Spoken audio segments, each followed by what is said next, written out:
on Yeah. his end. You know what I mean? That was a lot of effort for nothing. Yeah, dude. Like, watch, like, look, we're I live. love the voice that you guys did for that too. Like, that was a lot of effort for nothing. Look, we're live right now as we speak, Oh, and sorry to the masses. no, you're good. But like, if you guys want to look at what it looks like when we go live, go on my YouTube or go on my TikTok page so you guys can see what it looks. Oh, you guys are on your phones right now, huh? Yeah, I have my mounted on my tripod, my whole Huh? light set up, my Yeah. rig in my studio. Yeah. All right. Yeah, Well, I'm I'll But I probably watched the YouTube stuff after, so yeah. So I'm gonna see if there's a Streamlabs app so it'll let me Alex, actually utilize Yeah, my there is. condenser mic. There is There a is? Streamlabs app. I have it on Awesome. my phone. all right.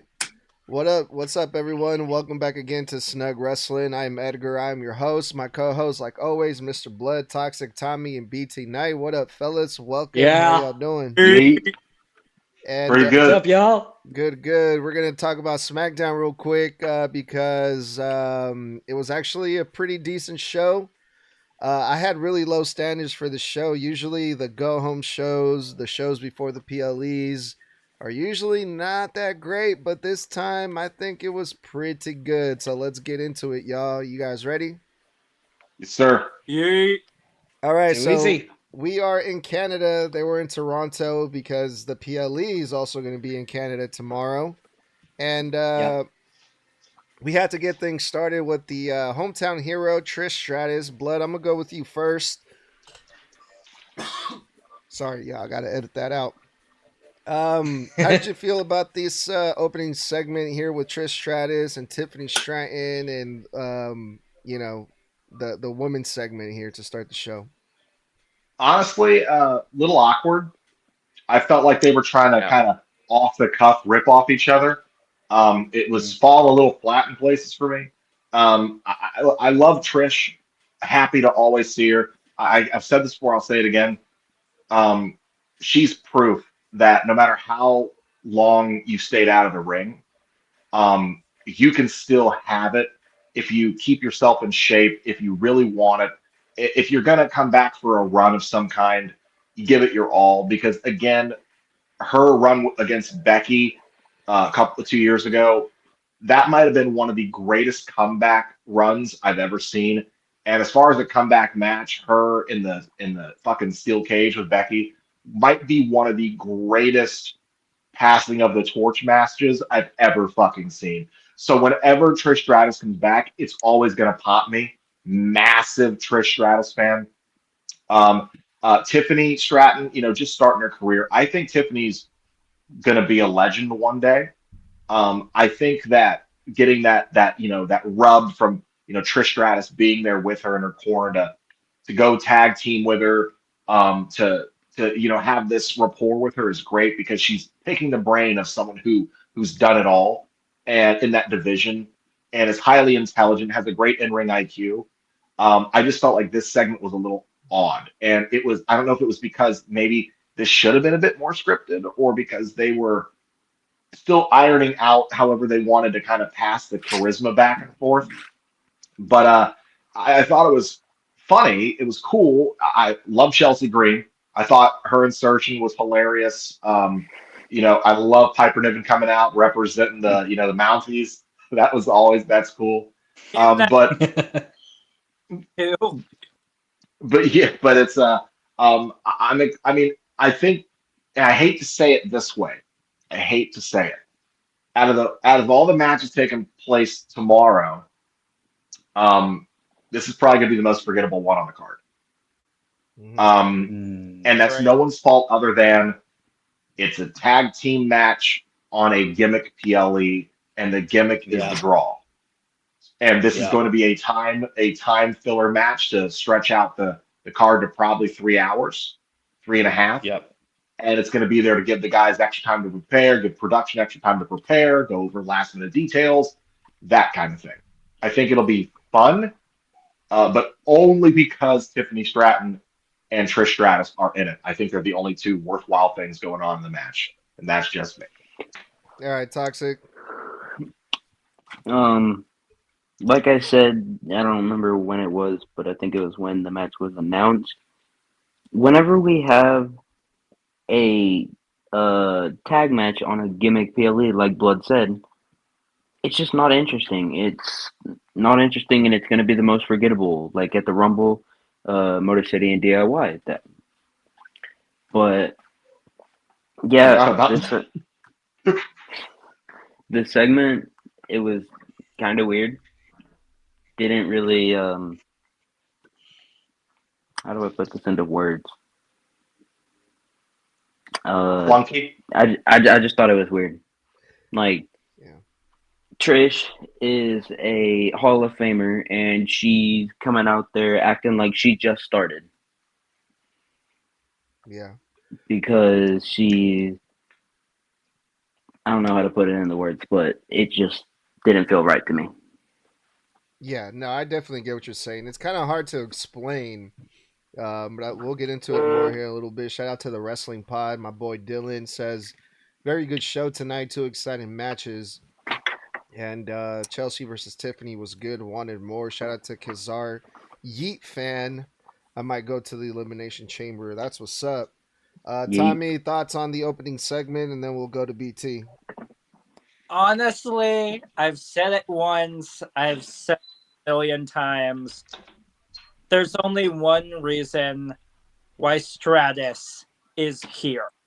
And it's simply because of the fact that anytime they go to a different country and they've got somebody on the roster that's from that country, both man and woman, they have to have both. Like, that's legitimately the only reason why Stratus is here, is because of the fact that we've got Sammy and Kevin for the men's side of things. They wanted a female superstar to do the exact same thing. So what do? They plug in Stratus. That is the only reason why she's here. Although, the little kiss to the jersey and then throw that out to the crowd, it was interesting to see because no one's really ever done that since the New Day stopped doing that. But, hey. All right, BT. All right. Again, what's up, YouTube? Here's my beautiful face. Fucking this segment. There's no hate to Tiffany Stratton. She's such an amazing talent. But this segment with Trish Stratus just sent me to sleep.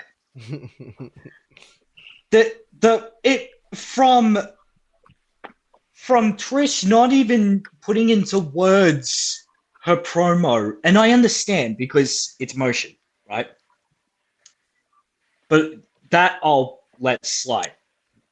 To the fucking handmade Maple Leaf Toronto jerseys that has Trishy and Tiffy on the back of the cunts. What? What are you talking? Did you not see that? Did you not see that? Yeah, what's wrong with that? I mean, haven't you ever had like a custom jersey with your name on it? No, I haven't. But I understand why they did Tiffy. But Trishy? Oh, Trish. I'm starting to think this segment. I'm starting to think this segment was built for them to sell that merch. That shirt is merch. I'm pretty sure, yeah. It's just getting weird calling her Trishy. I don't know if they can sell that because isn't that like a jersey from a local sports team? Homie, they sell freaking merchandise with CM Punk's dog Larry on it. Yeah, but they sold. But CM Punk they owns sold that picture, fucking though. merch. They sold merch at the Rock saying that I want your soul. That's I like guarantee you that they'll find a way to market that shirt. And other sports title belts. They'll find a way to market that shirt. They'll ask permission and tweak the design. That's like saying WWE is going to sell LA Lakers jerseys. I don't think they can get away with that. I mean, they do have replica title belts that they do have for them for all NFL teams. Well, And yeah, I mean NBA. that's a True. partnership. Anyway, what were you True. gonna say, Tommy? I don't know. They have been selling Yeet shirts for almost every place that he's been at this point. I mean, remember, they almost had to stop selling those because they almost got sued for the word. Yeah, no one cares about that guy anyway. But yeah, no, I agree with all you guys, man. The segment was a little awkward. It's nice that Tiffany Stratton is kind of like the future with the past type thing. That's cool that Tiffany's getting the Trish Stratus rub. I was actually kind of surprised of the reaction that Trish Stratus was getting because yeah, she's she's old school, she's great, she's a Hall of Famer, she's this, but unlike you, Mr. Blood, I wasn't really a big fan of her feud with Becky Lynch at all. Like, Really? I thought it was awesome. So ever. I thought that was great. It was fucking. I thought it was a great feud. It was honestly the only interesting women's feud that year. That is sad. Dude, the Hell in a Cell match, that's a 5-star match. Or sorry, the Steel Cage is a 5-star match for me. And, that shit was insane. and she did it with a broken nose. I don't care if she had a freaking broken freaking neck, man. I was not a fan of it. But Well, guess what? I don't give a fuck if Solo has to fucking get his balls kicked in just to give it to fucking Jacob. Like, I don't care Just if to give Solo's his got a position broken. to Jacob. He's not the tribal chief, man. He's Wait, not the what tribal if- chief. Wait, what if Solo broke both of his thumbs? Does the finisher still work? anyway, Why do I have fireworks going on behind me? What is that? like I was saying, oh, I don't know what's going on here, but look, one thing I really liked. tell you why. It's because you put two of these up. You put two of these up, and apparently fireworks show up in the background. Wow. That's so cool, you guys. Wow, that's amazing. Liar. All right. Anyway, Every time he does that. look, one final thing that I got to say about this segment, and then we can move on. The fact that Trish Stratus was getting a pop, Tiffany Stratton was getting a pop, and then Chelsea Green comes out as a heel, and she gets a pop. Everyone was over. Everyone was over, and then Piper Niven was just kind of just standing there. But that It was so funny. everyone is over in this segment. Piper's over by proxy. And Um, but what isn't Chelsea Green also from Canada? Yeah, she is. Yeah. Friendly fire. Yeah. Okay. Yep. So that was Yeah. that was pretty cool to see. I was like, okay, yes, this is kind of awkward, and also it led to Tiffany Stratton versus Chelsea Green, which I thought, wow, what a way to kick off SmackDown. Your women's champion versus your women's United States champion. Yeah. That's quite impressive, I thought, to kick off the show. And two very, very good workers. Two very good workers, and I feel like the match ended in the right way because I'm thinking, who's gonna win here? Like, Yeah, you can't have either of them lose. You can't. You really can't. No. So Well, the way that that saying that neither of them could lose. Technically, in this case, Chelsea, obviously, because she's a comedy wrestler. as the fact that Tiffy is the world champ.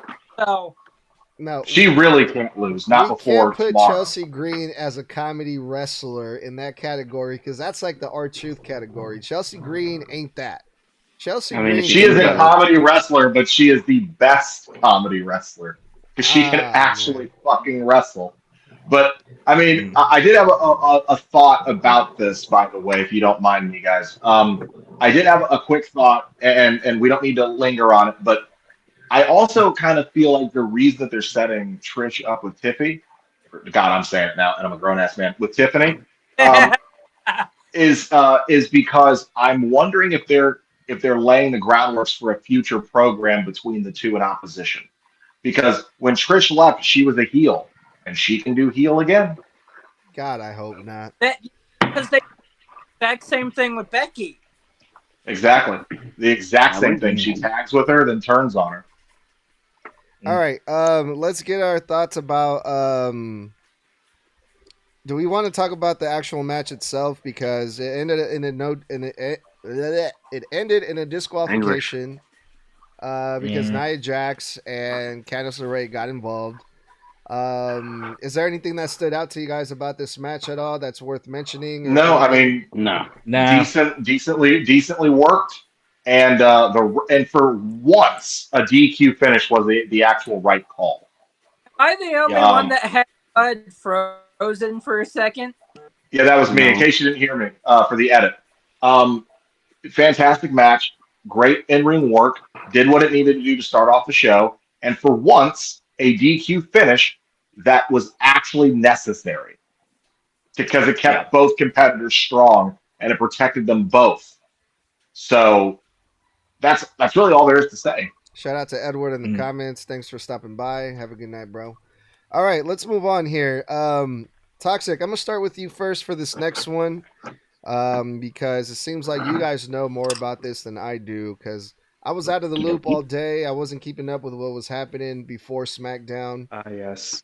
Shinsuke Nakamura and LA Knight were supposed to have a match tonight for the United States Championship, but then everything's changed and it was reported that Shinsuke Nakamura's brother passed away earlier today. Oh, so I didn't see that.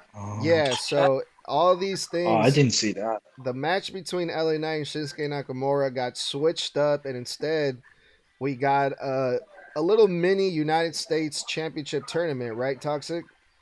Mm-hmm. All right, That's what I heard from. Did they have BT. a vacate? Honestly, made No. absolutely no sense to me, knowing the fact that they've been saying that LA Knight's the #1 contender, anyways. Shout out to Elite Gamer Joey. Thank you for your comment, bro. I appreciate you. Go ahead. But they didn't make Shinsuke vacate, correct? They did No, not. they No, didn't. They no. didn't. Okay, because that would have been horrible. Because I'd have been really later upset on about in that. the show, they had a promo segment No package. with Shinsuke. So Yeah, long, Shinsuke did a So long story short, it was supposed to be LA Knight versus Shinsuke Nakamura tonight for the United States title. Instead, after the tragedy happened, they switched it up. They did this tournament thing.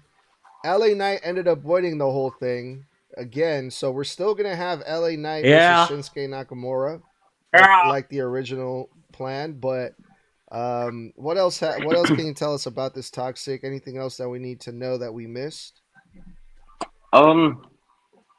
Nothing much, but I just feel like it shouldn't have been LA Knight. Sorry, BT. No offense.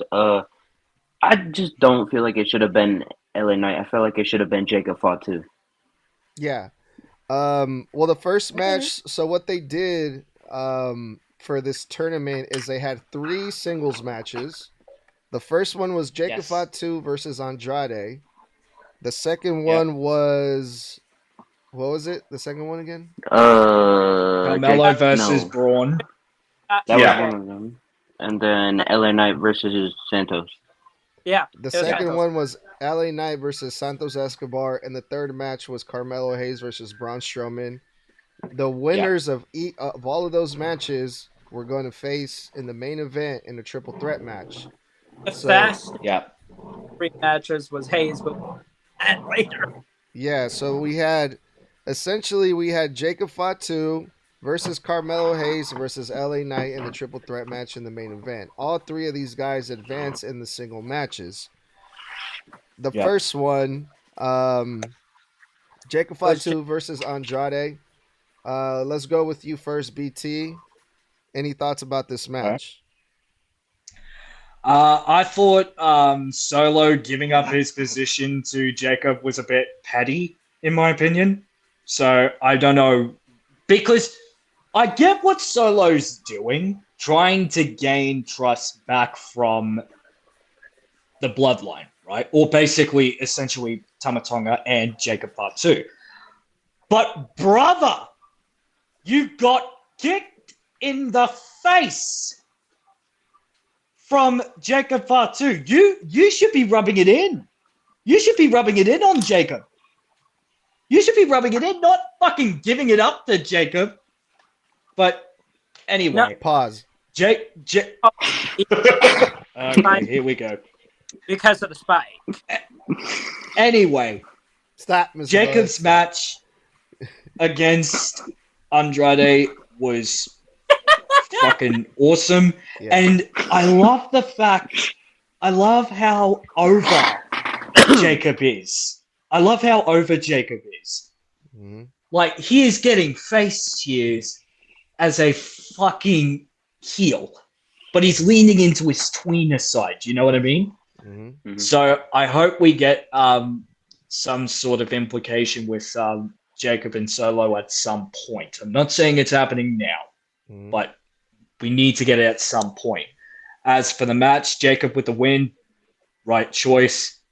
Hell of a fucking match. And Andrade, shout out to Andrade. Hell of a talent. Hell of a fucking talent.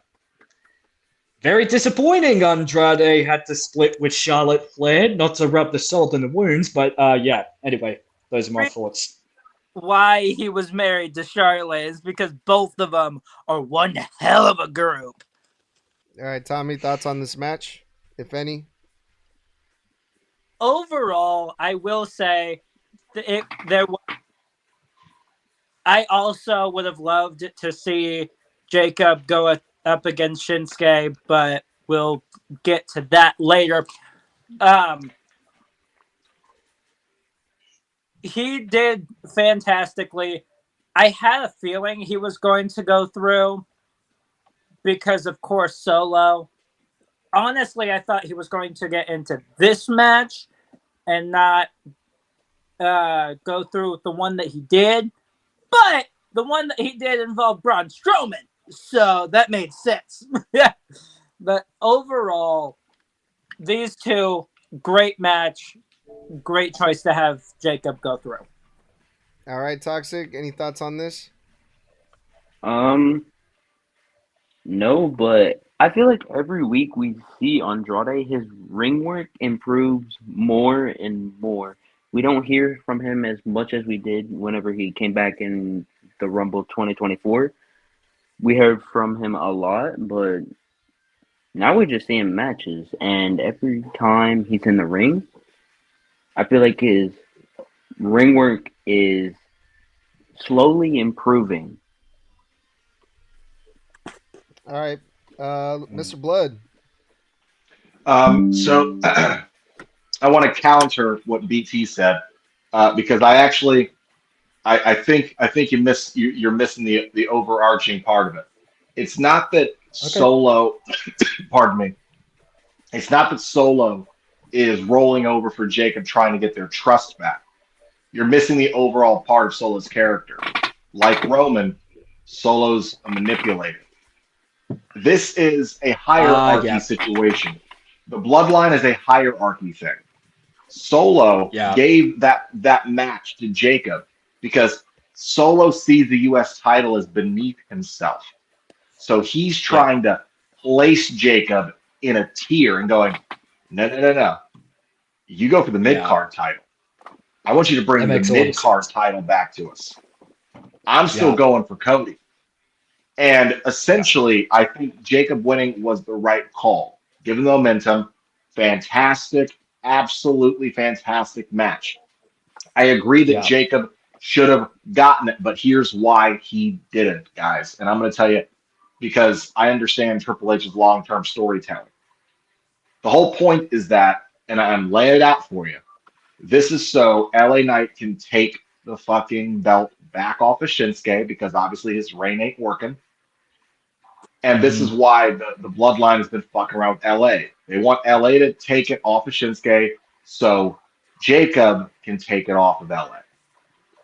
So it's I mean, think about it. He's literally been involved with the bloodline for the past couple months now, where they're interfering in his shit, trying to take him out, attack him in the ring, the hip attack, in the corners on him, interfering with the shit, getting fucking spiked by Solo. Like, this is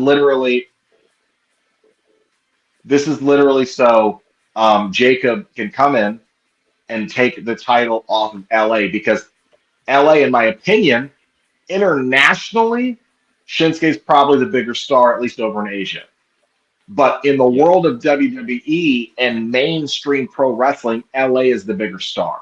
So you want Jacob to get the biggest light on him possible. Pardon me. You want Jacob to get the biggest light on him possible when he wins his first singles title.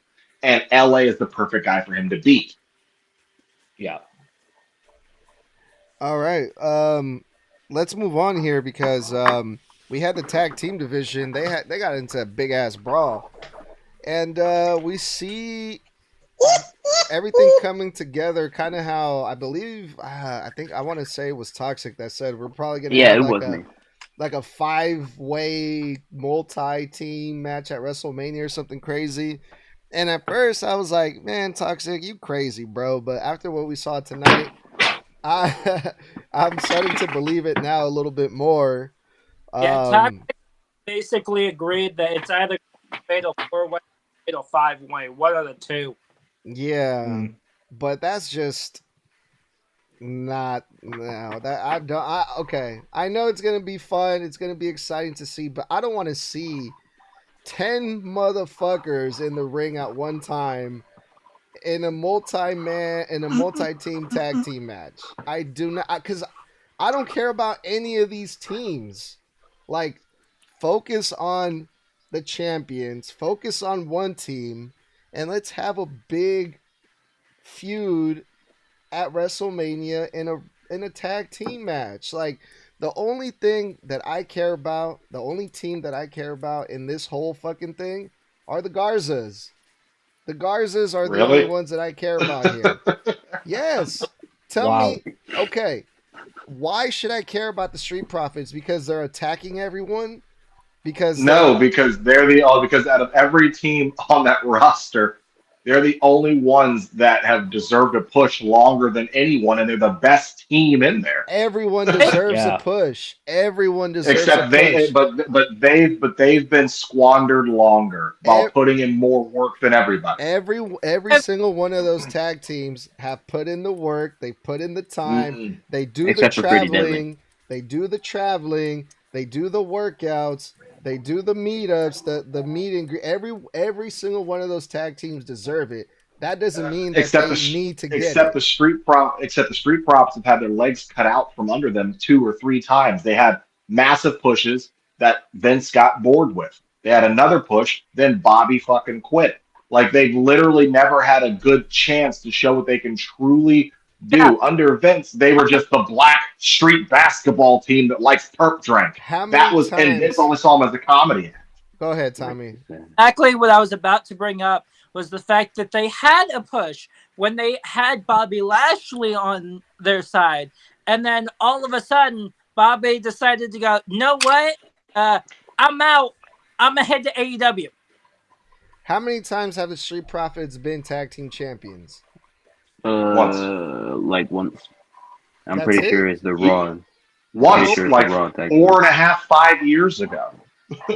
I'm pretty sure they never held the tag team championships. It was only the Raw championships. It was only the Raw tag team championships. Like before the pandemic. Okay. And what was your favorite title defense by the Street Profits? That's the problem. They never got a good one. I think because Vince didn't know how to book them right. Because you can't tell. They were on the pre-shows, man. They were on the pre-shows. As champions, they were on the pre-shows? Yes. Vince always booked tag team matches on the pre-shows. Always. Especially at WrestleMania. Vince hates tag team wrestling. Look. That's public knowledge about Vince. He hates tag wrestling. Look. Triple H loves it. That's why he's focusing on all of them right now. All right. I'm calling it now. If the Street Profits are the ones that are going to get the major push out of all of this, their championship run is not going to be very good. All right. Hold on. Because I'm going to go first so I can finish I'm going to finish my thoughts here. Because I super disagree with you. Out of every team there, Los Garza, who? The cannons fodder for whenever they're on TV, they have not put in the time that Street Profits have because they're never on TV. The Motor City Machine Guns have been here for a cup of coffee, and they're one of the most decorated tag teams in TNA, not WWE. This isn't TNA, bro. Exactly my point. So they have not put in the same effort in this company that the Street Profits have. Then when it comes to DIY, you mean the team that has broken up and gotten back together more times than the Hardy Boys in 6 years? The And on DIY top are of that, trash. they were champions in NXT. Why? Because they were Triple H's boys. They were champions on the main roster well after the fact where they even mattered. After Vince almost just destroyed Tommaso Ciampa when he Wait, put him hold with the on, Miz. hold on. Who's clicking? Please stop that, because that's gonna fuck up the audio. Go ahead. But then after Vince already fucked up Tommaso by throwing him with the fucking Miz before he got injured for a fucking year, then we also had to mess up freaking Johnny Gargano Bro, when they had him come in as I Johnny don't care Wrestling. about none of that. Why? But I'm making a point, Snug. The point is they didn't know what to do with any of these teams except the Street Profits. They kept trying to get behind and kept choking every time they were touching greatness.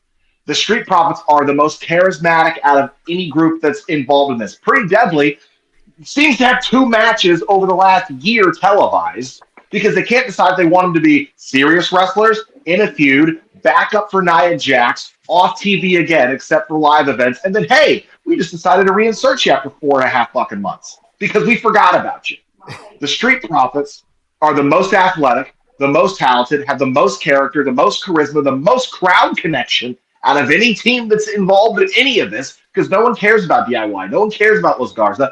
Motor City Machine Guns, if you're a TNA diehard, you care about them. If you're a mainstream WWE fan, which is the majority of WWE fans, you don't. And then you have whoever the fuck else is in there. As far as it's concerned, it should be the Street Profits. They've waited the longest. They put in the most time. They've been fucked over the most. And they have the best work rate in WWE as a tag team that has been consistently a tag team for 6 years. Are you done? It should. I am done. Okay. Now try to tell me that my logic is wrong. No, I'm not. No, your logic is not wrong. I'm not gonna say you're wrong, but I am gonna disagree that the Street Profits are the most charismatic team out of all there, because I watched NXT when the Garças were down there, and they have way more charisma than the Street Profits do. The only problem is that not only are they, their English is not their first language. Their promos aren't that good.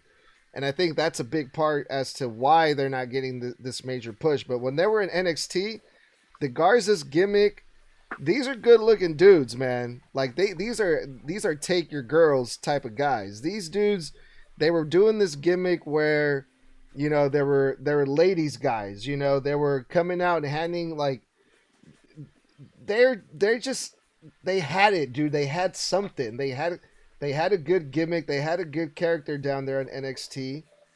And they're I'm incredibly like, talented, and I'll give you that. They're incredibly talented. Let me ask you this: this past Monday, tell me why the LWO is more over, even with Ray off TV.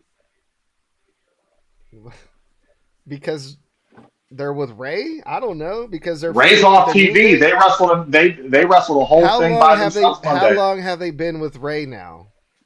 You're telling me if you put look the Garzas with Rey Mysterio, they don't get over with Ray. They've been with Ray about as long as those two have been with the other dude. Bro, you can put fucking Akira Tozawa with fucking Rey Mysterio. He's gonna get over. So Akira is more over than the Los Garzas. Bad example. Who's not over right now? You can put fucking. The Garzas are not even close to over. I will make I've had cups of coffee. I've had cups of coffee hotter than them, and I hate coffee. Snug. Yeah. I will make you a deal. What? If the Street Profits become tag team champions within the next 6-7 months, you must acknowledge Roman Reigns as your tribal chief. Tommy, I hate to rain on your parade, but he's already done it. Fuck Roman Reigns. Anyway, look. Okay, fuck you, Snug. On the podcast screen, where it can be shown anytime, and you cannot edit it out. If they don't, I will acknowledge Solo as my tribal chief for the next month. How about that? I don't care if you acknowledge Solo, bro. I acknowledge Solo. That's all I care about. Look, the bottom No, you- line is this. Look, I got one last question when it comes to this. Are the Street Profits, are they supposed to be heels?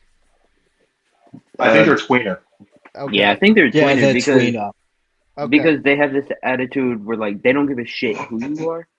If Yep. you're in their way, you're gonna get the shit beaten out of you. Yeah. But a lot of their anger is justified because a lot of these teams fucked them over. So this is retaliation. The Garzas could make way better heels than the Street Profits. That's how I'm It's- going to end it. Right. With the Street Profits, their mind is set on if you are in a tag team title match with DIY, you're getting fucked over because we will be the ones taking it from them. No, because we want the smoke. Oh, Yeah. you want the smoke? Yeah, because people. No No What one is says it with that this anymore. gun and the fucking fireworks, bro? No one says that anymore. Like this isn't 2017 anymore. Like, Hey man, it's You lit. want the smoke. Jesus Christ! All right, anything else you guys want to say? BT, I feel like BT, we didn't get to hear from you when it comes to this tag team thing. Is there anything you want to add? I love what Street Profits are doing, and I think they're 10 times more over than Los Garza ever will be in their entire fucking careers. And to speak on Street Profits being tweeners, I mean, look at what happened at the Royal Rumble. Yes, they cost the Motor City Machine Guns, right? But they also attacked DIY as well after they were the ones that won that match. So, and it's solely because they want those tag team championships. That's the main whole point of it. So it doesn't matter who they're attacking or who they're fighting, they're justified. So those are my thoughts. Want to take it They're the street profit. They are currently the street profits that Bobby Lashley was trying to turn them into. Yep. Mm. And they're fucking doing him proud. Yeah, perhaps. But yeah, just when it comes to the tag team division, I don't care, man. The tag team division on SmackDown is a fucking mess. Yeah, and the Street Sure. Profits are not gonna make it any better. But I am happy that Triple H is at least giving all these guys the proper spotlight that all these teams fairly do deserve, because they all do deserve spotlight. They're all incredibly talented guys. And Triple H loves tag wrestling. He's made that clear. Vince, we know, publicly hated it. So if Triple H is willing to get all these guys in the Mania card so they can show the entire world what they can do on the biggest stage of them all, I'm here for it, because I think each guy deserves it. They've all earned that spot. So And for Yeah. people that, oh yeah, he doesn't like tag team championship round. Need I remind you that literally on Monday he made that the main event. yeah, All right, let's move on to my favorite segment, and let me run through this really quick. Drew came out first, cut a Yeah. fucking dope ass promo on John Cena, and then Damian Priest comes out and he cooks Drew McIntyre in the fucking craziest way ever. Then, Yeah. then Seth Rollins comes out, and then I stopped paying attention. But then CM Punk came out. No, what the fuck? Seth Rollins comes out in his fucking goofy outfits, and my mind just automatically just goes away. I legit agree with fucking Punk. I have a legitimate oven mitt set that looks exactly like what he was wearing. Shout out to the Ringside Renaissance. Shout out to the Ringside Renaissance. What's up? I was drinking my Baja Blast. Anyway, I have no idea what Seth Rollins said. You guys can tell me, catch me up on what he said, because honestly, I don't care. But then CM Same Punk thing he came always says. out. Then CM Punk came out, and then I started paying attention. And then CM Punk starts Yeah. cooking everyone, and I'm like Yeah. fucking falling off of my chair. I'm loving this. And then we hear Gina scream. And then hold on, but before that, I'm thinking, okay, we're hyping up the men's elimination chamber. Everyone is coming out. Yeah. John Cena has to come out now. He has to come. I know He probably won't, but what if he does? What if he does? Is somebody Yo. playing zombies right now in the background? No. Okay. I thought I heard the song. Maybe I'm tripping because I was playing it earlier, but okay, I'm getting there, Tommy. Hold on. Slow your roll. My dog. Chill. All right. John Cena's music hits, and I'm like, it makes sense. We're hyping up the men's elimination chamber, and I'm Yeah. up here, right? I'm up here. Oh, you can't see it. I'm up here. Yeah. I'm feeling high. I'm enjoying this, and Logan Yeah. Paul comes out. And then Hold on, and I'm loving this. This is amazing. This is perfect. This is some real heel shit what Logan Paul did. Remember, everyone before Logan Paul came out started cooking each other. Everyone had dope punchlines. The promos were on point. Everything was going good. Logan Paul comes out to John Cena's music, and then Logan Paul starts to speak. Oh my God. Oh boy. Oh my God. Logan Paul making me look so bad. I'm over here defending Logan Paul, but his promo was so ear rape. bad. But Snug, what you get is that Logan, one of the first, right after McIntyre, to actively what Cena wanted them to do a month ago, which was to come after Cena's name. What do you mean, Tommy? In the press conference at the last pay-per-view, at the Rumble. Mm-hmm. He flat out said, hey, I'm not going to say this. I will be in the chamber. I am going to give them a month to slander my name however the hell they want. And then for like 3 weeks, we heard nothing. Nothing at all. Except for Punk, he mentioned it. Yeah, but the point is, only thing was that he put himself in the Rumble. That was pretty much it. Drew McIntyre got a little bit more into it, but the most out of somebody when it comes to Cena's name that we've seen is Logan Paul tonight. Okay, but what I want to get your thoughts on is specifically, and then you guys can get into anything else that stood out to you guys, but I want to hear what you guys think about Logan Paul's promo specifically, because it felt like everyone was firing shots, some good ones, and then Logan Paul just felt forced. Logan Paul felt like he was like reading, like trying to remember what he was reading.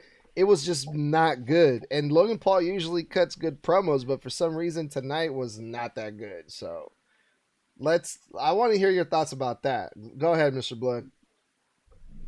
I believe that I will equate Logan Paul's promo to this. There is some kid in a preacher's pulpit right now getting a Catholic dick in his ear that probably felt better than listening to Logan Paul's promo tonight.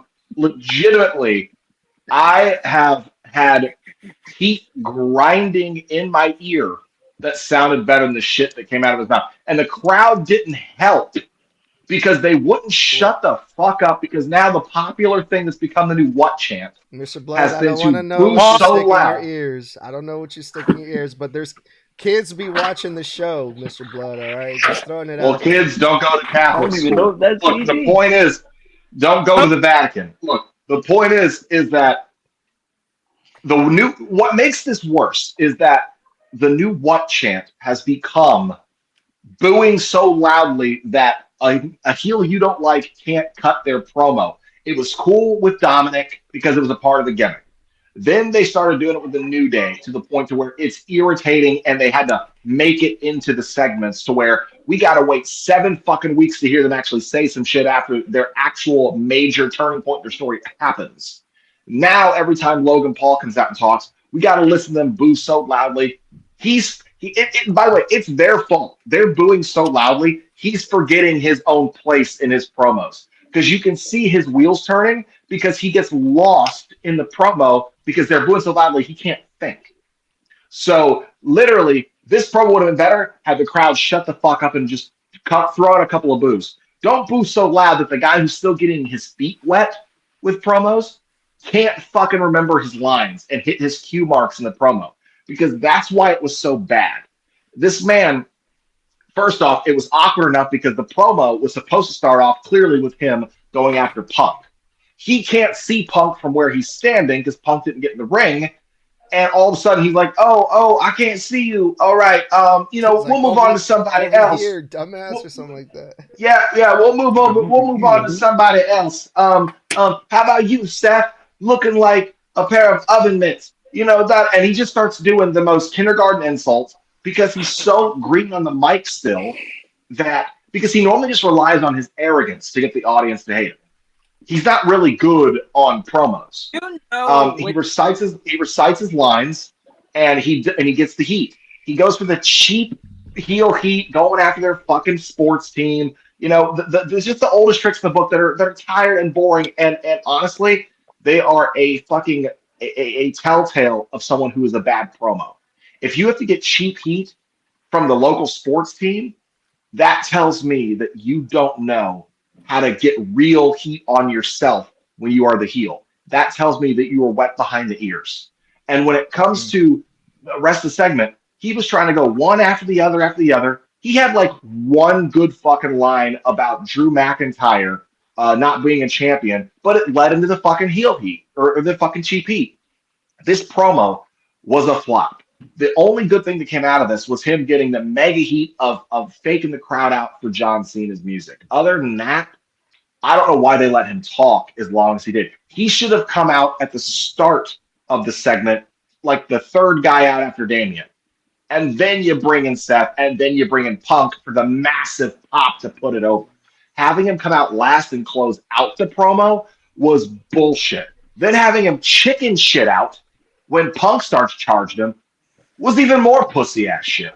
Dude, you're a professional fucking celebrity boxer, and you're running from the guy that publicly lost his fucking 2 fights in the UFC. I'm supposed to believe that you're this tough guy who can run his mouth even as a chicken shit heel? Because Logan should not be a chicken shit heel. He's a legitimate fighter.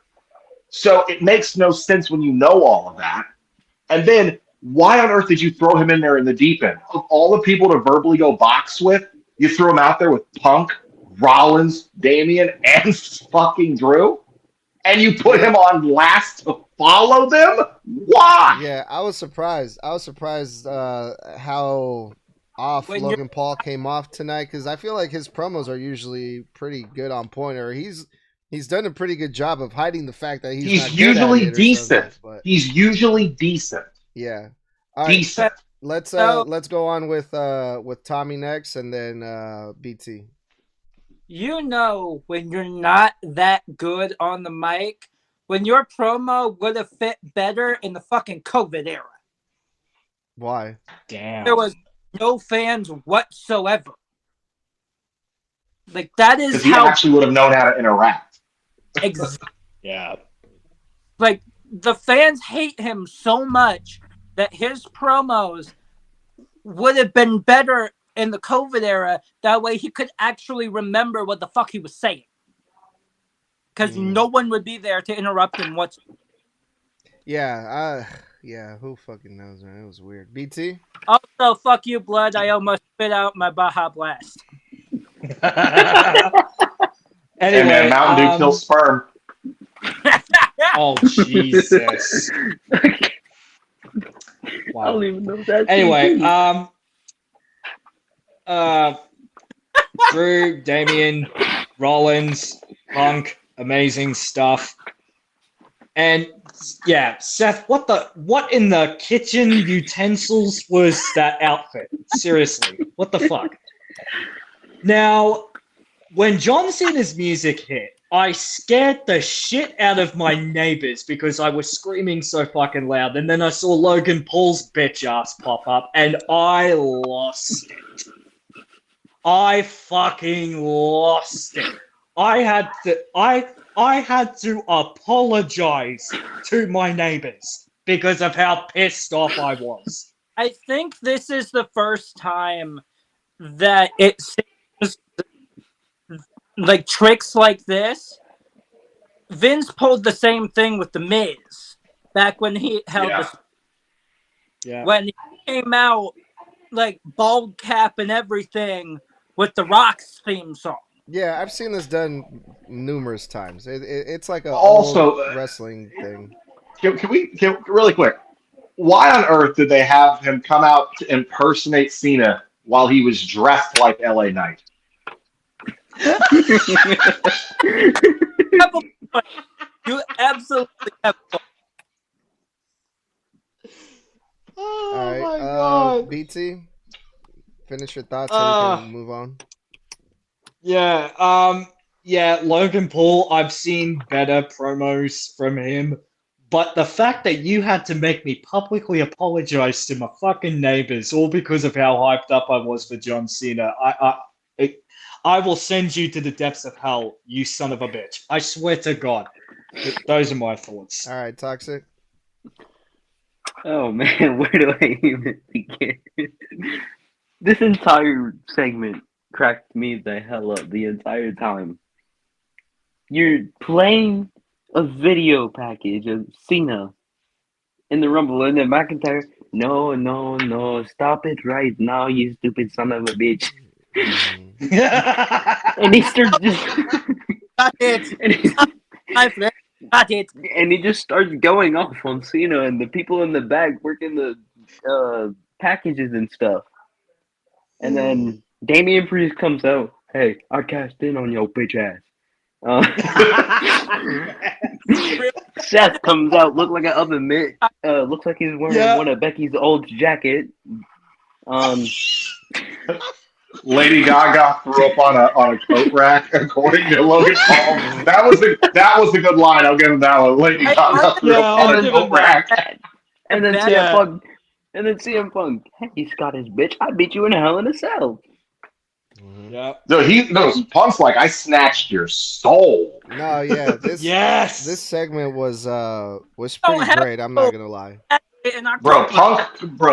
Punk cooked them like he invited them to a weenie roast, bro. But he was the only one roasting these weenies, bro. Bro, that's easily one of his best promos that he's cut during his time in WWE. Yeah. No shadow of a fucking doubt. Since he's returned in 2023, best promo he's ever cut. For sure. 100%. The superstars overall cannot stop reminding Punk, even backstage, about how big that pipe bomb was. Because that is exactly what Damian Priest did to Drew McIntyre. All right, who did LA Knight wrestle tonight? The first time, I forgot. Santos Escobar. Oh yeah, Santos Escobar. Great finish. Great finish. Yes! Yes! Right. Yes, bro! I jumped out of my fucking bed because I was watching it on my iPad, right? I jumped out of my bed because this man hit the cleanest BFT from mid-air. Bro! This BFT reminds me of that stomp into the RKO mid-air. Yeah. Oh yeah. Yeah. Dude, that'll be the next catch finisher in WWE 2K26. That was legitimately a clean finish, and hats off to Santos for selling that like a champion. We need to see LA Knight do more of that. If he's going to be world champion at some point, we need to see more of that. I mean, it was a really good match, but I mean that finish is what makes it stick in my head. Yeah. LA Knight ended up winning this. I think we all expected that. I don't think there was no way Santos couldn't buy a win. Yeah. Santos can't buy a win, bro. All right, let's go on to the Kevin Owens and Sami Zayn segment because they cut a promo on each other again. And the story continues with Sami Zayn, and it got personal again on this the segment that they did to hype up their match tomorrow at the Elimination Chamber. And I don't think I could get more hyped up than what I already was, but I was still kind of shocked at some of the shots that these guys were taking at each other. And I know we talked about this already a lot during the Elimination Chamber prediction episode that we put out. But is there anything else that we missed or that you guys want to add when it comes to Kevin Owens and Sami Zayn? Let's go with Toxic first this time. 3 letters, technically 1 word. RKO. I'm done. All right, BT. Bro, here's the thing. I made myself some lunch today, right? I had nuggets and some chips, right? Nuggets and fries, right? Homemade, Yeah. all that shit. Didn't have a beverage, but I did have I did have water. Okay. Yeah. When that segment started, when Kevin Owens was at the other stadium, was it Rogers Stadium or some shit? I don't know. I didn't pay attention. Yeah. Can't remember the name of it. But The stadium that the chamber will reside in. yeah, basically, yeah. But he was sitting on the turnbuckle and he was cutting his promo. As soon as that part came up, I shit you not, my food instantly turned cold after just coming out of the oven in like 5-10 minutes. Oh, I'm like, where shit. the fuck is the heat gone from the food? That is how fucking hot this rivalry is. like where That is how hot this rivalry is. Mm. it went to that promo. Bro, and this promo in particular, Sammy was cooking. I loved it. I fucking loved it. And then Kevin with the, after I beat you, I'm not going to take care of your family. I'm going to watch them suffer. And I want you to suffer Yeah, with that it. was the line that got me, bro. I was like, Bro. God damn. Bro, and That then shit was Sammy crazy. came in with he name dropped his mother, who earlier in 2024, Kevin mentioned that she had been in hospital. Very sick. Yeah, she was sick. Yeah.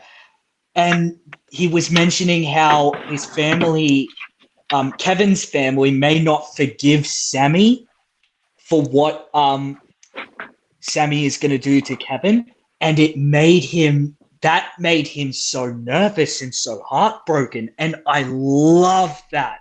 I love how they emphasized on that. When Kevin's not giving a fuck about Sammy's family, Sammy was giving a fuck about Kevin's.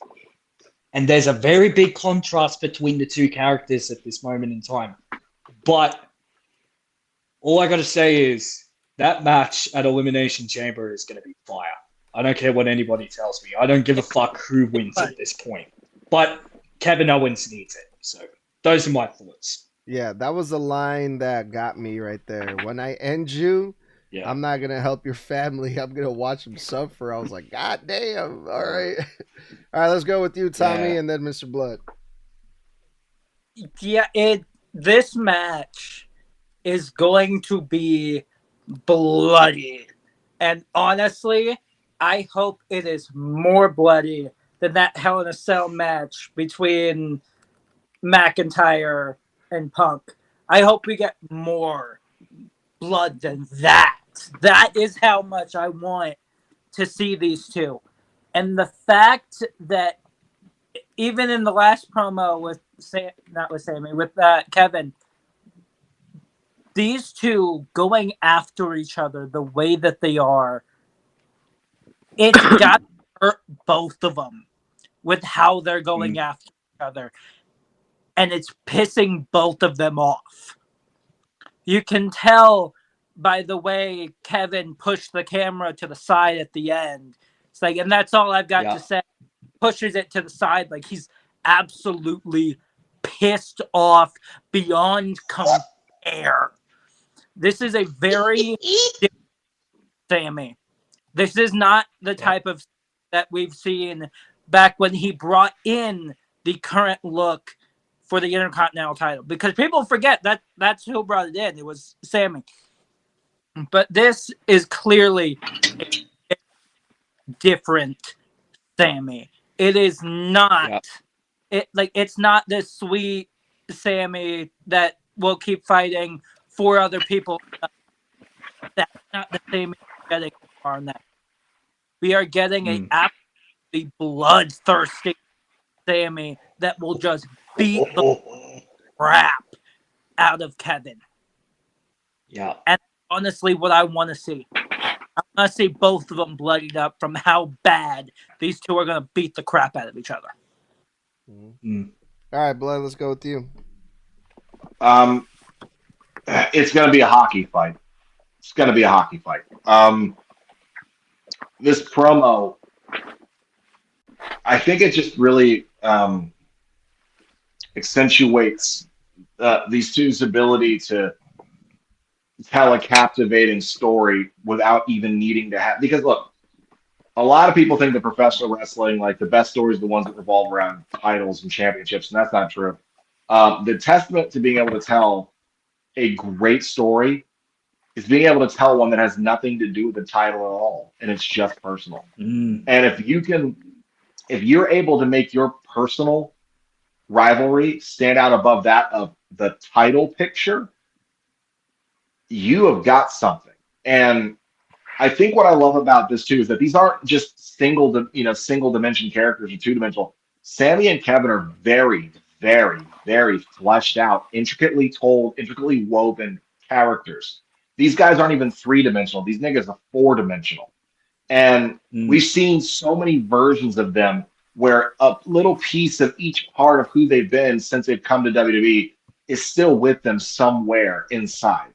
And so not only do you understand, like, you know that Kevin's coming from a place that, you know what, he's justified to have been angry, to have turned when it came to Cody. That was justified. Feeling betrayed by his tag partner and Randy, even though just because he was so angry, he thought that everybody sided against him. He was justified because that paranoia set in. Sammy is justified because you're supposed to be my best friend. And if you were really my best friend, you would have understood that I can't help you cheat to win, because if you're really my friend, you would take my honor into consideration. And Sammy's right too. And it's like, and then you attacked me for it. So now it is personal. You try to end my career. So when it comes down to it, what I love about Kevin's character in this promo specifically is you can feel this little hint of guilt in Kevin. No matter how angry he sounds or what he's saying, there's a part of him that's sad about this. Very sad about this. And that's why when he said, you know what, when I end you, I'm not even going to help your family. I'm going to watch them suffer. When I looked into his eyes when he said it, it didn't sound like someone who meant it. It sounded like someone who's just saying something that he knows is going to hurt you. Like when friends and brothers and family members fight, you say shit because just in the moment you know it's going to hurt you. I know that if I say it's going to hurt your feelings, it's going to burn. But inside you're thinking, God, I wish I didn't say that. I really don't mean that. I'm just angry at you, and I'm angry at the situation, and I'm feeling hateful. But I saw that in Kevin's eyes, because the moment that Sammy retorted and said, you know what, I hope your mother, your father, your kids, your wife, I hope they'll be able to forgive me. But even if they don't, I'll have to live with that, because I am prepared to end you. And when Kevin heard that, and he's like, hold on, I just said I don't care about your family, and you're basically telling me you care about the well-being of mine. Kevin's only reply was, you know what, there's nothing else to say. I'll see you at Elimination Chamber. There was that hurt in his eyes. So I love it that their words aren't just their words. Their words are layered. There's meaning behind their words, because if you put yourself in it, we've all had a friend that we fought with, like horribly fought with, where you said some shit you really wish you could take back, but it's too late because we're so far down this rabbit hole, we can't even see the light at the top anymore. And now we're both here in the dark, and it's whoever climbs out of that fucking hole first. and that's what tomorrow is going to be. All right. I'm excited. Carmelo Hayes and Braun Strowman, they faced each other in this this new thing that they were doing on SmackDown since there was no U.S. title match. They were the third match of this little mini tournament that they did for the number one contender. And thanks to the Bloodline, and also thanks to, I gotta say, thanks to the Miz, because before the match we saw the Miz tell Carmelo Hayes, "Do that thing I told you." Carmelo Hayes pulled out the Eddie Guerrero light, cheat, and steal, where he pretended he got hit with the chair by Braun Strowman, and then threw the chair to the referee. So Carmelo Hayes won by disqualification. The referee believed it. He fell for it.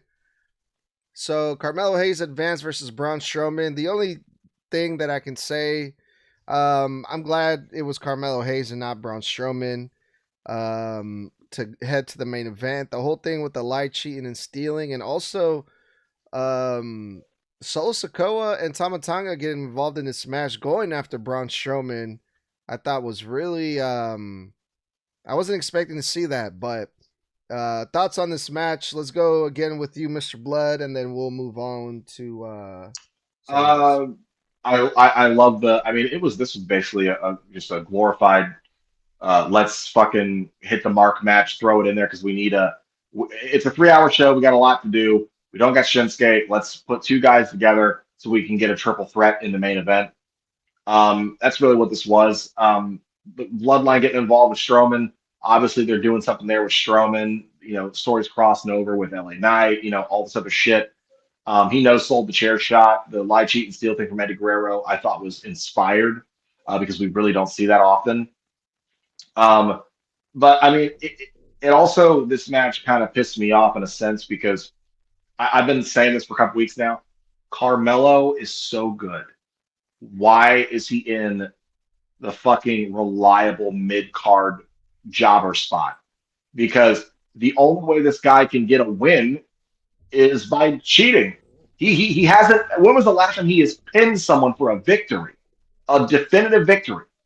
And they're like, we'll get you a win, but not even in a way that protects your character and your ability in the ring. We're going to give you a win by you essentially just tricking the ref. And then here's the worst part that pissed me off. He takes the bump for the ref to hear it to turn around. And then the ref calls for the bell. He immediately no-sells it and stands back up. So in my head, the logic as a ref is like, wait, you just stood immediately back up like nothing happened to you. Hold on. I'm going to call for a replay to see what happened. Because the real logic would dictate, if you really got hit with that chair, why would you pop back up in 6.5 seconds like nothing happened? And then you're taunting Strowman like, hey, I got you, huh? If I'm the ref with two brain cells put together, I'm going to go, hold on. Did you just trick me? Wait, hold on. Hold on. Hey, what happened? This happened? Can I get a replay? No, this match is back on. That's what I'm doing.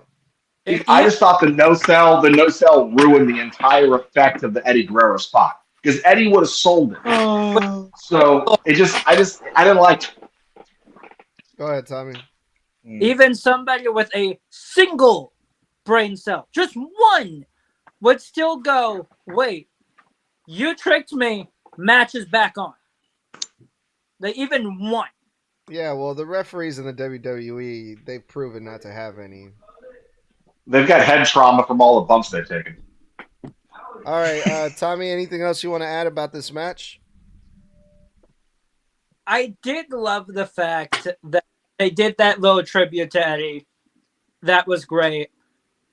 But what drove me crazy is I get it. You're trying to shove a total of 5 matches in a 3-hour show, which we still haven't seen in a bit. Usually it's only been like 4 and then a crap ton of promos. But they were trying to shove in 5 because of the whole Shinsuke issue. I get that. But this match was like, what, 3 minutes? If that? Barely. Like, this was the fastest of the night. And that Yep. I'm like, why not put it out to like at least 5? Thankfully, they're not sticking with the 3 hour format. Apparently, they're going back down to 2 hours for the summer. So hopefully, we'll get some better condensed shows and not so much filler shit. Okay. Yeah. All right. BT and then Toxic. Yeah, I'm in full agreement with Mr. Blood on this. Why the fuck would you no sell it in like 6 seconds after the bell rings, bro? And the thing about the reps, I'll just leave it at this. That is the classic retard ass Clark Kent effect. Okay? That's what that shit is. Because ain't no way in fucking hell are you that fucking dumb to not put 2 and 2 together? Oh shit, there's a script that I gotta stick to, even though this motherfucker is so bad at selling this shit. I'm gonna put Carmelo over in the most shittiest way possible. What the fuck? Those are my thoughts. Yeah. I mean, that's one thing that I see a lot, not just like here tonight, but the referees are always getting buried. They're always making the referees look like idiots, which is not supposed to happen, but it happens way too often. Let's not forget it. At one point, the ref turned around when he was trying to get the timing right. When the bloodline originally interfered, there's a point where the cameras, you can see the entire ring from Strowman going after Tama and fucking Solo, and you see the ref turn around as he notices that they're tussling with him, and then he quickly snaps his head back. I'm like, dude, I just watched you notice that. No, well, I think Well, the what happened there, and I'm gonna defend this, is that they were coming after Strowman, but the referee didn't see when they actually got offense on Strowman. When the referee was looking at this go down, Braun Strowman was the one that was doing the offense on Tama Tonga and Solo Sikoa. So in sure, but that right there, since they're not actually attacking Braun Strowman, there's no I mean, disqualification there. I completely get it, but then the ref boldface was facing them when Strowman was fighting them off, and then he tossed the chair into the fucking ring, and the Yeah. ref watched him do it. No, yeah, it's crazy. Toxic, what about you? Um, I'm just gonna be completely honest. I did not pay attention during this match. I was zoned out in my own world. But ADHD sucks. I know. Yeah, I'm with you, but Yeah, But I'm with you too, mate. I'm just gonna say this: WWE refs, you're fucking stupid. Yeah, Yep. I think we can all agree that was one of like the major takeaways from this thing was the referee getting Yeah. buried here. But all right, let's go on to the next match, the 6-woman tag team match: Liv Morgan, Raquel Rodriguez, Roxanne versus Bianca Belair, Naomi, and Bailey. And we did not get a big Jade Cargill return as we all expected, because we were seeing the reports throughout the week that she's supposed to be coming back soon. I thought for sure it's either going to be tonight or at the Elimination Chamber. Tomorrow. So it most likely going to happen tomorrow. Hopefully, I don't know. But She's getting involved in the chamber, I think. that's what I'm hoping. Roxanne, of all people, got the pin for her team over Bailey. So the push for Roxanne Perez in the main roster continues. BT, I'm going to go with you first because I know you have strong feelings about this. But let's keep it professional. PG. And let's get a straight answer from you. What were your thoughts about this match, if any? I didn't watch it. I did not watch it. I did not watch it. I did not fucking watch it. As soon as I saw Roxanne walk out, right? Because I didn't know that this 6 tag team match thing was going to happen. I didn't know this. I didn't know this at all. So when I saw Roxanne come out, I'm like, oh, is she supposed to have a match or something? Or is she speaking on the microphone? And then Liv music hits. I'm like, fuck this shit. You know that song? Fuck this shit, I'm out. That's basically what I did. That's basically what I did. So I did not watch a single thing, except I did see Roxanne standing tall, and I'm proud that my girl was able to get the win for them. Well, I wish she got the win in a singles match instead of working with fucking Liv. But anyway, Alexa interfering at the end. Well, not exactly interfering, but making a statement. After the And match. then the glitch showing the Wyatt 6, which we'll probably dive into. I thought that was awesome. But yeah, I didn't fucking watch the match. Fuck Liv. Fuck Raquel. Fuck, Okay, all right. fuck everybody who thought that it was a good decision. Okay? Right. I know I say Those are my thoughts. I know I say like fuck Roman Reigns and things like that, but I don't say that about the women. Just throwing it out there. We don't condone that here at Snug Wrestling. Go ahead. Who wants to Not go unless you put "I want to" in front of it. I don't know about that I fucking can't. either. All right, go ahead, Tommy. Oh my god. We love you too.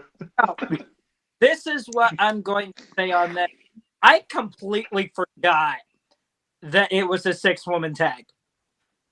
I knew it, fucking damn it, but completely forgot about it. Mm-hmm. I saw Roxanne come out, and I'm like, oh, okay, this will be interesting. And then I heard Liv. I'm like, what the fuck is Liv doing here? And then Lillian said it was a 6-woman tag. That explains it. That explains it. But it was good to see Roxanne get a win since she's definitely not winning tomorrow night. Let's all be honest here. Roxanne is not winning the Chamber tomorrow night. It's just not going to happen. She could. So she could. She could. But she could. There is one thing that her and Logan Paul both have in common, and it's the fact that both Chambers are 5 former champions and an odd one out. All right, Mr. Blood.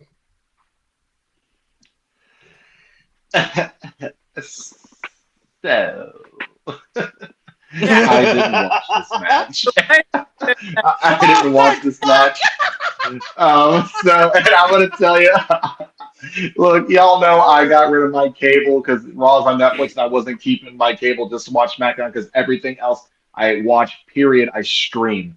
So there was no reason for me to be paying extra $40 a month for cable. So, fun fact for those of you who don't know, I always catch my SmackDown notes on their YouTube channel before we go live for this. That clip wasn't uploaded yet for this match segment. So I didn't see it, didn't know it existed, but I will say I'm glad that fuck Raquel. I'm glad that Roxanne, the other there it is. Roxanne. I'm glad that Roxanne went over. I think keeping her momentum strong is good because she's definitely not winning tomorrow.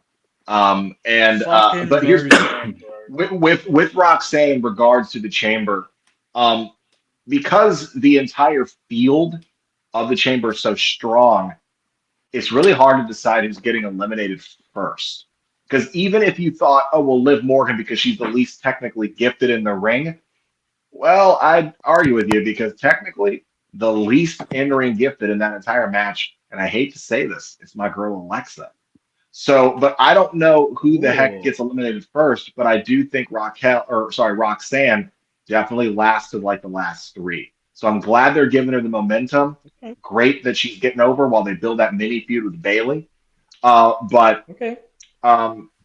only positive I can say, because I didn't see it, is hey, I'm just glad that Roxanne's getting that TV time. All right, Toxic. I want to basically say something about what Tommy said. Logan Paul and Roxanne Perez are different because technically, yes, but in the women's chamber, you have Naomi, Bianca, Bayley, and Liv that are currently in this big rivalry thingy, whatever it is.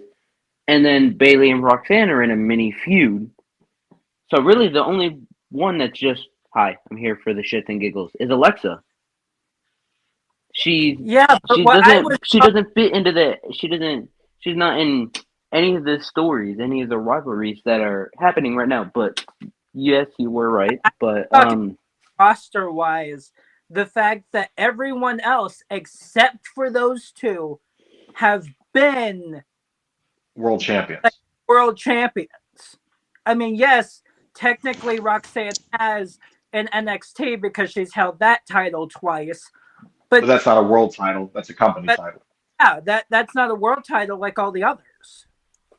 All right, we're spending way too much time for a match that you guys didn't even fucking watch. So let's move on. Okay, for the Um, record, I watched half of it. Okay. Well, yeah, it was just a way to hype up the women's elimination chamber match, which is tomorrow. So we'll see what happens with that. The main event: Jacob Fatu, LA Knight, and Carmelo Hayes triple threat match, number one contenders match. Yeah. LA Knight won, and the original plan of Shinsuke Nakamura versus LA Knight continues, but for a match that I want to say got kind of thrown in last minute. I think they changed these plans. Maybe not last minute. They probably had a couple days to plan something out for this match or whatever. I thought that all three of these guys did pretty good for it being a triple threat match. It was I actually really liked it. Even though the outcome was kind of predictable, and I know the reason why they made the changes. Overall, really good match, I thought. But let's go with go ahead, Tommy. You first. So I will say that for something that came up like out of nowhere for them, like literally a couple days ago, they did fantastically with what they were given. Mm-hmm. Because there was basically almost no prep time for this. But the ending was a little bit predictable because of the fact that they have said for a while, well, not a while, more like the last couple of weeks, that LA Knight is the number one contender. So him winning of some sort, even the way he did, which was great, I loved it. The fact that at the end, the last like 3 minutes or so, he just sat back, like, "Go ahead, Jacob. Go ahead." And then last second pulls him out and says, "Fuck you, I'm pinning him." Mm-hmm. Like, I love the way, because overall it worked with what they've been saying the last couple of weeks, which is that LA Knight is the number one contender. Mm-hmm. So I knew how this match was going to go. Like I said on Kick, I called it from the first match. LA Knight was getting it because that's what they've been saying for the last couple of weeks, is that he is the number one contender. So with what they were given, it ended up being great. With something that legitimately popped up like 2 days ago. It's great. I loved it. All right, BT. All right, I'm hoping I'm able to get a couple clips off of this statement on TikTok because I got a lot to say about this. This is easily one of for a tournament that was put together it very last minute or had a couple days to plan. They did a hell of a fucking job with this. I mean, there was a lot of cool, fun matches that happened. LA Knight versus Escobar was easily the best match out of all of the qualifying matches before the main event. Mm-hmm. Jacob versus Andrade. I wanted Andrade to win, and I wanted Carmelo to win because of the triple threat that we had a while back for the US title back then. Like, it would have added to the story, but it made lots of sense why they made Jacob win that match so that they could push him as that big star. And then the bullshit Carmelo and Braun Strowman match. And then the main event itself was awesome. Jacob doing his thing, as always. And then those last couple moments when Jacob hits that that double flip, whatever it's called, and then pulls Jacob out of the ring and then steals a win. Now, I know the average fan is going to look at this and say, well, if LA Knight was the number one contender fucking 2 weeks ago, like he was saying, why did they have this in the first place? But if you have a look at the, how do I say this? If you have a look at some of the things that happened, like we didn't know, like we don't read dirt sheets a lot, at least I don't. We possibly didn't know about what Shinsuke was going through in his personal life because dog shit fucking dirt sheets love to invade others' personal lives and all of that bullshit. So that's my least favorite part about all of this. But overall, for the tournament itself, a hell of a fucking tournament. And the main event match itself, fucking perfect. Hell of a way to nearly end off Friday Night SmackDown, except we'll get to that other segment in a And moment, honestly, but look, the answer is simple. Shinsuke Nakamura was supposed to defend the title. He had a family emergency. And this is why you Yeah. have stars that you pay lots of money to, because when they're needed, you know you can count on them to come through and have a good fucking match.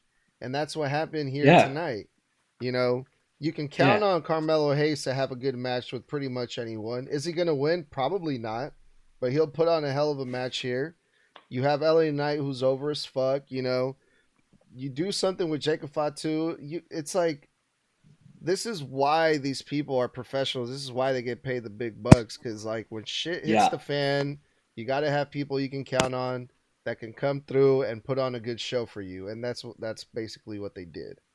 Yeah, I just hate those dirt sheets that always have to invade the personal lives. You know what I mean? Like, if Shinsuke's going through a very hard time with his family business, I mean, I get why they did that because it will affect the plans, but you could have just easily said because of some family business. You don't need to get very descriptive without that person's consent. Well, we don't know. You know what I mean? We don't know if it was the dirt sheets that broke this news. Like, there's like, there it could have been any. I get what you're saying, but like, I mean, this guy also wrestled in Japan. Like, maybe the Japanese promoters or companies revealed this news, and there's a lot of people here in America that follow Japan. We don't know how the news got broke.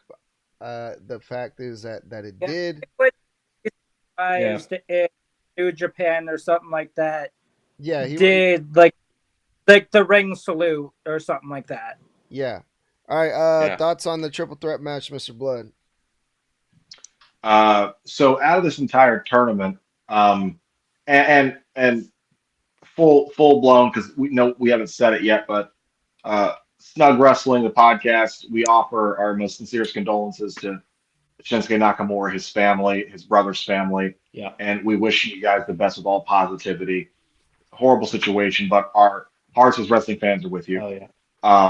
And may Oh, your yeah. brother, rest in abundant peace. Yeah, he was young, dude. He as was far- in his 50s. Yeah. Yeah. And Yeah. as far as the tournament's concerned, we got 4 matches out of this, and 3 of them were great, and y'all know which one sucked. But as far as concerned, well, the one that sucked is Carmelo and Braun. But as far as it's concerned, Exactly. as far as concerned, this triple threat, I mean, you hit the nail on the head there, Snug. You pay these guys big money, so here's the thing about professional wrestling, especially in a big ass televised company like WWE. You want all of your professional wrestlers, the best. If you've noticed, the people that WWE always relies upon the most, your John Cena's, your Miz's, your Seth Rollins's, your Bailey's. You know what they all have in common? They're Swiss Army knives. You can put them anywhere for any reason whatsoever, and it will work out because they are so damn reliable in an emergency, in a pinch, that you are going to get something good to great out of them. No questions asked. And this is one of those matches where they were in a pinch. It was coming down to the last minute. Things had to get changed. The whole show's got to get rewritten because of a horrible thing that's happened to one of their family members. They're because they're like a family in WWE, and you've got to go. Well, we got to still. The show goes on. This is live entertainment, so we got to give them something. And let's hope that the fans are willing to ignore the fact that we've already said LA Knight is the number one contender because we need you to put the blinders on so you can allow us to fix the story from where it currently stands because card's subject to change. And fans being fans, they're understanding. They're still human. They're people. They see that and go, okay, well, hey, best case scenario, we get some great wrestling out of this. And they did. They got great wrestling out of it. And I thought it was incredibly well worked. I thought it was a very fun match because either way you put it, Carmelo, wildly reliable, always fun to watch. LA Knight, wildly charismatic, fun to watch. Jacob Fatu, insanely charismatic, insanely fun to watch. So the fans win. And all the men in the match win because they get TV time and they get a main event slot. Okay? So this, to me, was a perfect way to deviate from the original plan and still let everybody go home happy, still allow Shinsuke to be the champion. And I'm so glad that this wasn't some tournament to, recrown a new champion because I feel like that would have been disrespectful. So I'm glad they didn't strip him or anything. Yeah. I don't know how much time off he's going to need to deal with this. It's a hard thing. And I feel like Triple H is a much more lenient guy, whereas Vince would expect your ass to be back by next week. Triple H is the kind of guy who's going to let you breathe and take your time. And I think that when Shinsuke comes back, I think it's going to turn into they'll probably have LA Knight take it off of him so Shinsuke can probably have some personal time. And I think this is how they're going to shotgun it over to Jacob. And I think this worked perfectly to fit that narrative because it gets you to the same end result. Overall, for all of the people saying, "Oh, Triple H can't book. He's not good." This is what I'm going to say to that. It is very clear that Vince, even with what's going on with Shinsuke, would have never done anything like this. No. Like 2 out from a show, Vince would be like, "Oh, one of your family has died? Tough it up. You're still going out." Yeah, perhaps. What was I going to say when it comes to this? Yeah, and then on top of that, we got to see Jacob Fatu wrestle not once but twice in the same night, and also LA Knight. And also LA Knight. The people love both of these guys, so we got to see both of them in action multiple times tonight. So I think it was a win. Overall, it was a good show. Win. Toxic, let's go with you. Thoughts on the triple threat, and then we'll go BT. And you're muted, brother. Sorry about that. I was talking to myself You're real quick. You're good, buddy. The triple threat was amazing. I wasn't paying attention during this part, but whenever someone mentioned Joe, I think, mentioned JD McDonough, I wasn't really watching that, so I didn't see what happened. So don't judge me if I miss anything. But there's just a bunch of crazy spots, and yeah, it's normal to see something like that in a triple threat or a fatal four-way. Any multi-man match, it's normal to see an insane spot. But I really have to give my respect for LA Knight because he's like, Jacob's putting in a lot of hard work on Carmelo right here. So when he's about to say, "Hey, Carmelo, fuck you, I'm winning," I'm gonna just pull his ass out and I'm gonna take it from him. Yeah, LA Knight just stole the win after. I mean, when you're dealing with heels, use their tactics. Wade Barrett said it best. LA Knight did all. Jacob Fatu did all the work, and LA Knight just swooped in. But what did you think about all this, BT? Yep. Well, the match in general was awesome. Very happy to see LA Knight main event a SmackDown, which we haven't seen in quite some time since he has been United States champion. So I think that's a really good thing to see. I just don't know how I feel about LA Knight being a 2-time US champion. And here's why. The thing with LA Knight, he's not as over as I don't want to say Jacob, because even though he's come in like at the like near the middle of last year, he has gained a lot of eyes onto this product, right? But he is insanely over, right? LA Knight isn't the same over like Jey Uso is. This is just from what I've seen lately, and especially leading up to WrestleMania. Jey Uso is so fucking over, and he is more over than LA Knight is. And LA Knight is supposed to be the megastar. Do you know how much of a fucking statement that is? That the man that the internet hates, because the man says yeet continuously and doesn't want to have promos like he did back in 2020 when he was traumatized by his own family members, is more over than the megastar who's supposed to be the next best thing. Yeah, the first thing that in WWE. Like, that's crazy in itself when you think about it. So I don't know. It's because they fumbled his momentum. Yeah. They had a chance to pull the trigger and they choked. But yes, exactly. Are on the road to WrestleMania, you truly see who is fully over and who is not. Yeah, 100%. Still in that mid-ground where he is over, but not as much as some of the others, like Jey. All right, I think we're getting off topic. Exactly. Here. Let's, super we're talking a little bit too much about Jey. This has nothing to do with him. So let's get Toxic's thoughts, because we still have to talk about Cody. Toxic. Oh boy. Thoughts about the triple threat match? I already said my. You already did? All right, we're good then. Tommy, did you go then? Who was it? Am I missing? Yeah, you went Blood, me, Toxic. Right. Let's go to the final segment. The Rock has a message for Cody Rhodes. We saw throughout the show that The Rock was doing these little things for Cody, gave him his own locker room. He goes into the locker room. Cody goes into the locker room. Really fancy space with a wine bar with all kinds of food laid out.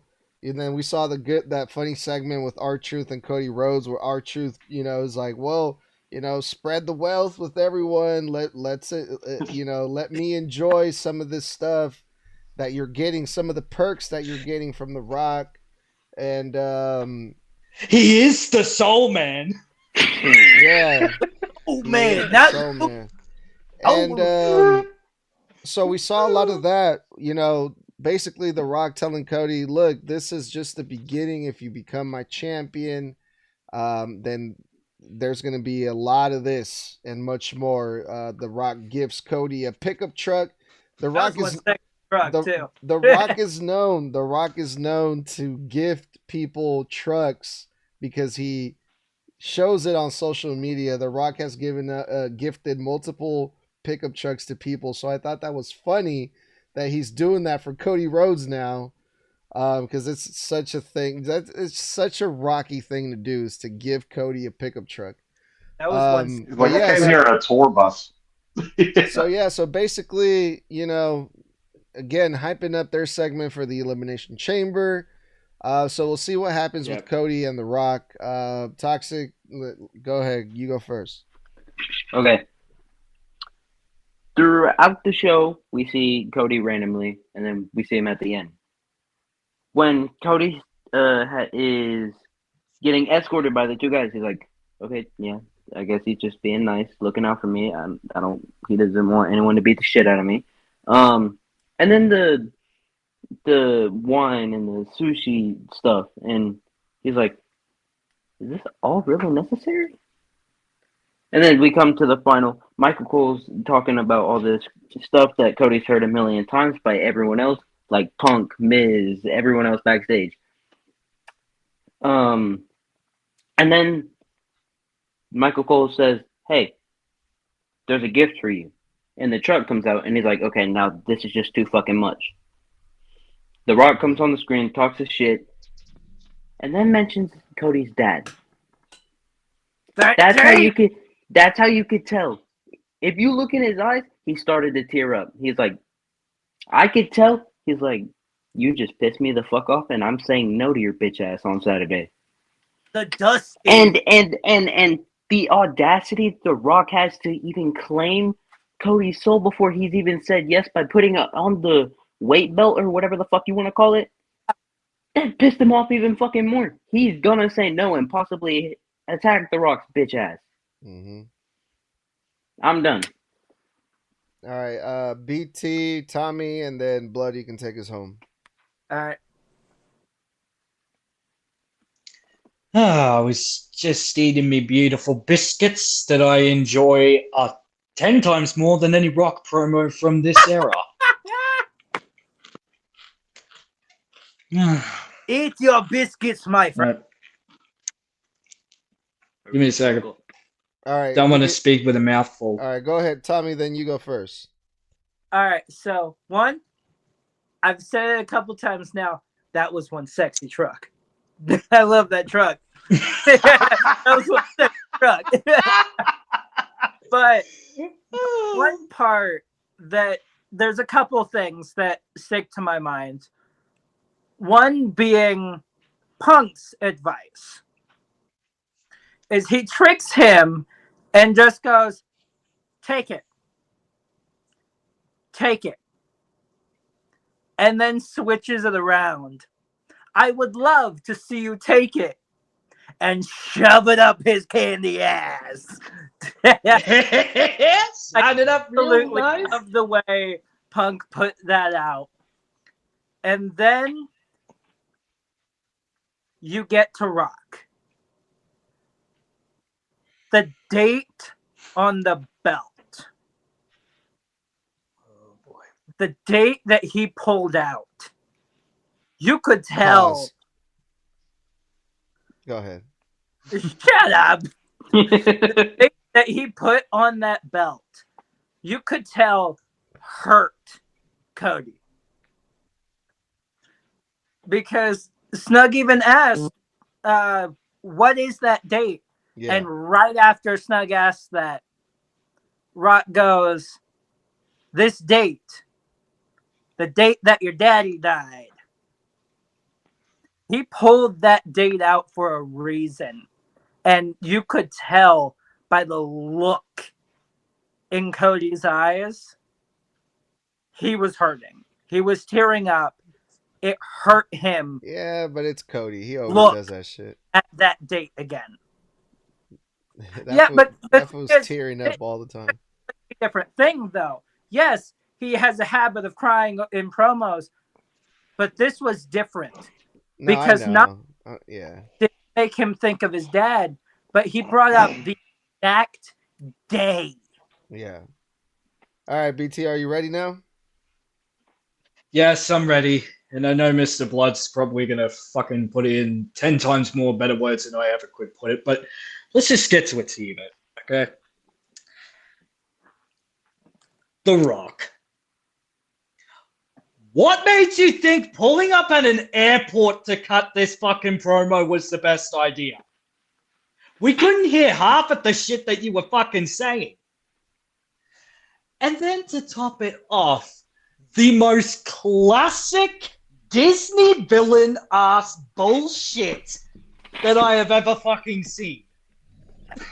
This man legit pulled out the date of the day that Dusty Rhodes passed away. And you would think for a single solitary second, Dwayne, I'm going to call you Dwayne, that shit's going to fucking work? Have you not watched any of the fucking movies that you've been a part of? Have you not watched any fucking movie that has come out on Hollywood to know that this shit does not fucking work? And then This is turning into one of those kids' movies, bro. And then you've got The Rock saying over and over and over again, I you want you to be my like tip. to drive on the roads like The Rock does. You like to drive on the rocky roads like The Rock does. You like to drive on the dusty roads like The Rock does. Yeah, first off, that's cringy as fuck. Second off, mega pause. Because ain't no way Cody is riding his dad like that. Okay? That's necrophilia. What Okay? the fuck?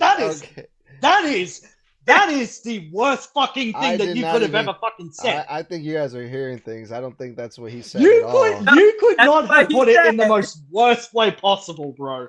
All That right. is so. Oh. Anything my else, God. BT? Okay, so to stay on topic, it took me 20 minutes to get through this 10-minute promo. What the fuck, bro? You are aging so quickly whenever you cut up one of these fucking things. It's not the early 2000s anymore. And you've heard Seth Rollins say this to you. You had your time. Just give it up already. Like, I Pause. love The Rock. I love The Rock, okay? But, god damn it, these fucking promos are starting to get to me, bro. Yeah, Seth, And all of well, this antagonizing and all of this bullshit, it's just starting to get predictable at this Yeah. point. Seth So- said it best with what he told The Rock last year before that tag match. You had your time. You're sure as hell not taking ours. All right, Nope. Toxic. I already had my thoughts. Oh, you did? Oh, This my is bad. blood. Go Yeah, ahead. it's Go ahead. blood. Go ahead, Blood. All right, so I am taking us home. No pause. You're gonna like it, and I'm gonna watch it down first. Country But look, especially you, Stud. You looking real good. Anyway, so as far as this is concerned, all right. So I think you guys again are missing a part of the point. So for those of you who don't know, former professional wrestler here. But aside from that, Wait, hold on, an Mr. actual- Blood. You were a professional wrestler? Oh my You know god, that. the dementia is getting to Snug. I didn't know that. Go ahead. Go on. Man, now, like you saying stop on- being facetious. I know I say this whenever I need to make a point because it is a point. I'm a former professional wrestler. That doesn't always give you insight to the game. For those who don't know, I'm also a working actor. This type of performance Rock's doing is classic. He's giving you two ways to take the promo. One, he's either highly delusional because that Hollywood-esque delusions of grandeur that is very normal for big celebrities. What is the best way to portray yourself on screen? It's when you are yourself dialed up to 11. The Rock is very in tune with how his public image is perceived. He knows people think that he is this egotistical, megalomaniacal, self-serving jackass. He knows that's what a lot of the internet thinks of him. He knows that's what people think of him. That's why he always runs back to WWE to save his image. So this promo can be taken one of two ways. The first way is the obvious way. I'm just going to be the guy who's so high on himself that I'm actually delusional enough into thinking that these are things that are making Cody want to lean my way. Hey, here's a new truck I bought for you, even though you're a millionaire. Hey, here's this custom locker room, even though you have your own tour bus. Hey, here's a weight belt with the date of your dad's death on it, as if I know that's not going to crush your fucking heart. Okay? Hey, so and it's all these things that you can go, well, maybe he's delusional enough to believe that this is actually something that Cody would love. Or then you have the obvious reason, the reason I really think it is, the acting side of it. The Rock is purposefully wanting Cody to say no. The Rock wants an excuse to go after Cody unfairly. The Rock wants to wave all this stuff in his face because he wants Cody to turn it down. So The Rock has a legitimate excuse that he can justify to himself saying, I tried to give everything to you. I tried to be your friend. Our moms are friends. I tried to make you the biggest thing ever. I tried to bring you to my level and you spat in my face. Well, now, Cody, I'm gonna take everything from you. You know why? Oh, Because I'm so, your boss. And I'm not just your boss, I'm the final boss. so you are saying that No, hold on. No logical man, as intelligent as The Rock, waves the date of your father's death in front of your face with a smile on his face and thinks that this is something that's going to bring you joy. The Rock is doing this because he wants Cody to say no so he can manipulate his way into justifying his own self-serving heel reason, because he's a heel, as in why he's now going to sink his teeth into Cody even further and try to take that championship away from him. He wants his soul, guys, but you didn't read in between the lines. He doesn't want Cody's soul as in he wants him as his champion. He wants Cody's soul one way or the other. so He you're mentioned getting smacked in the face by Cody. He said, I wouldn't let anybody ever get away with that. And you know what? I don't think he is. I think this is him doing long term payback because his ego got crushed. He got embarrassed at WrestleMania. He got embarrassed before WrestleMania. And this is him getting his get back the long way. so you're saying all of this just to do what he said he would do the first time he left? It's all a dog and pony show. You know why? Because remember, people were pissed that he came back last year, did the throat cut, and the very next time we see him, he's a pandering babyface, breaking kayfabe, drinking tequila with the guy who's supposed to be the enemy that he threatened last year in the Raw after WrestleMania. Don't you ever break my heart again? And now Cody is gonna break his heart again, but only because The Rock wants him to. The Rock wants the excuse to go after Cody. That's why he's offering friendship in one hand while he's got a fucking knife in this one. He's going, I know you're not going to take No, I this, mean that would but that would be entertaining to see, Mr. Blood. And yeah, I mean you're probably right, but I don't think The Rock needs any excuses. If he wants to come after Cody, he can just go after him. But it would but he does if he wants to play mind games. The Rock is a multi-layered character. What better way to get inside of someone as prideful as Cody's head than to go after his ego, go after his heart, and then go after him mentally until you break him down to the point where he's just easy pickings for you. Yeah, it would definitely explain why right after Mania he said, "When I come back, I'm coming for you, and I'm coming for Yeah. that time." Right after Mania, and then He didn't, and he didn't say how he was going to do it either. all of a sudden he comes back, and he does the complete opposite of what he did Exactly. not even a year prior. Hey, what's the old adage? Keep your friends close, Your enemies keep your close. enemies closer. All Yeah. right. Well, with that, it's time to close this up, y'all. The Elimination Chamber is coming up, so we'll see what happens. And we will definitely be keeping an eye out to see what happens so we can go over it. Until then, thanks, fellas. Like always, it's a pleasure. You guys have a good night. My name is Edgar. I'm the host of Snug Wrestling, and we will talk very, very soon.